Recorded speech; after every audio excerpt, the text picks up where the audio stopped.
So ನಾಳೆ ಮಹಾಶಿವರಾತ್ರಿ. ನಾನು ಕೂಡ ಜಾಗರಣೆ ಮಾಡಬೇಕು ಅಂದ್ಕೊಂಡಿದ್ದೀನಿ, ಪೂಜೆ ಮಾಡಬೇಕು ಅಂದ್ಕೊಂಡಿದ್ದೀನಿ. ಆ್ಯಂಡ್ ನಾಳೆ ಉಪವಾಸನೂ ಮಾಡೋಣ ಅಂತ ಅಂದ್ಕೊಂಡಿದ್ದೀನಿ. ಬರೀ ಈ ವಿಷಯದಲ್ಲ, ನನ್ನ ನೋಡಿದ್ರೆ ಮೋಸ್ಟ್ಲಿ ಹಾಗೆ ಅನ್ಸಲ್ಲ ನಿಮಗೆ. ಬಟ್ ನಾನು ತುಂಬ ವಿಷಯಗಳನ್ನ ತುಂಬ ಶ್ರದ್ಧೆಯಿಂದ ಫಾಲೋ ಮಾಡ್ತೀನಿ ಆ್ಯಂಡ್ ತುಂಬ ಅದನ್ನು ನಂಬ್ತೀನಿ. ಫಾರ್ ಎಕ್ಸಾಂಪಲ್, ಮನೆಯಿಂದ ಆಚೆ ಹೋಗಬೇಕಾದ್ರೆ ಬೈ ಮಿಸ್ಟೇಕ್ ಎಡವ್ಬಿಟ್ರೆ ವಾಪಸ್ ಬಂದು ಕೂತ್ಕೊಂಡು ನೀರು ಕುಡಿದ್ಬಿಟ್ಟು ಹೊರಡ್ತೀನಿ. ಆಮೇಲೆ ಮನೆ ಯಾವ್ದಾರು ನೋಡಬೇಕಾದ್ರೆ ಈಸ್ಟ್ ಫೇಸಿಂಗೇ ಇರಬೇಕು ಅಥವಾ ನಾರ್ತ್ ಫೇಸಿಂಗೇ ಇರಬೇಕು ಅಂತ ನೋಡ್ತೀನಿ. ಆಮೇಲೆ ಗಾಡಿ ತೆಗಿಬೇಕಾದ್ರೆ ಫಸ್ಟ್ ರೈಟೇ ತಗೋಬೇಕು ಅಂತ ಹೇಳಿ ರೈಟೇ ತಗೊಳ್ತೀನಿ.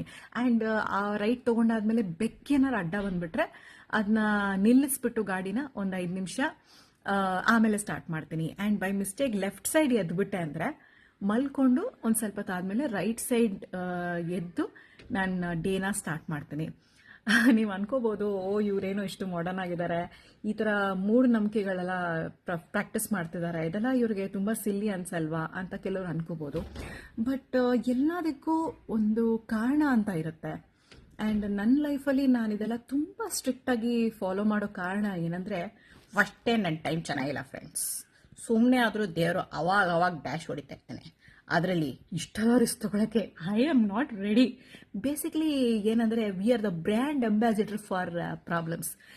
ಎಲ್ಲರಿಗೂ ದೇವರು ಸೀಸನಲ್ ಪ್ರಾಬ್ಲಮ್ಸು ಸಮ್ಮರಲ್ಲಿ ಒಂದ್ಸತಿ ಅಥವಾ ವಿಂಟರಲ್ಲಿ ಒಂದ್ಸತಿ ಕೊಟ್ಟರೆ, ನಮಗೆ ಬೆಂಗಳೂರು ವೆದರ್ ಥರ ಅನ್ಪ್ರಿಡಿಕ್ಟಬಲ್ ಆಗಿ ಪ್ರಾಬ್ಲಮ್ಸ್ ಕೊಡ್ತಾನೆ ಇರ್ತಾರೆ. ಒಂದು ಗಾಡಿ ಸರಿ ಇರಲ್ಲ, ಇಲ್ಲ ಬಾಡಿ ಸರಿ ಇರಲ್ಲ.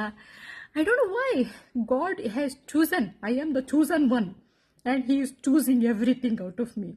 Y God, Y?